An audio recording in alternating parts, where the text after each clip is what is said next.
আরো একটি অসাধারণ ম্যাচের সাক্ষী হলো আইপিএল 2025।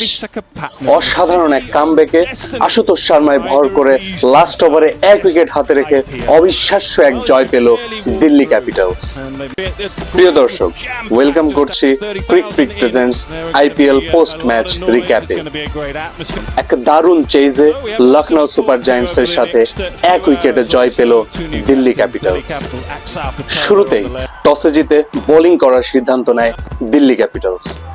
অপরদিকে লখনৌ ওপেনিং এ পাঠায় দুই আনইউজুয়াল ওপেনারকে, যাদের খুব কদাচিৎই ওপেনিং এ দেখা যায়, মিচেল মার্শ এবং এইডেন মার্করাম। প্রথম থেকেই দিল্লির বোলারদের উড়িয়ে মারতে থাকে ব্যাটসম্যানরা। মার্করাম 15 করে আউট হলে মিচেল মার্শের 72, নিকোলাস পুরানের 75 রানের এক ঝড়ো ইনিংসে লখনৌ 210 এক বিশাল টার্গেট দাঁড় করায় দিল্লি ক্যাপিটালসের সামনে।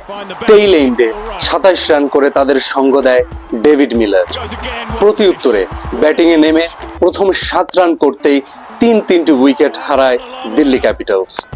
তারপর আকসার ও ডুপ্লেসিস জুটি হাল ধরলেও দলীয় 65 রানের মাথায় বিদায় হন তারাও। স্কোর তখন 65 রানে 5 উইকেট।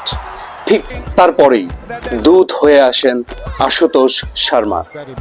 ট্রিস্টান স্টাবসের 34, ভিপরাজ নিগমের 39 এবং আশুতোষ শর্মার অপ্রতিরোধ্য 66 রানের ফিনিশিং এ 19 ওভার 13 বলে 1 উইকেট হাতে রেখে লক্ষ্যে পৌঁছে যায় দিল্লি ক্যাপিটালস।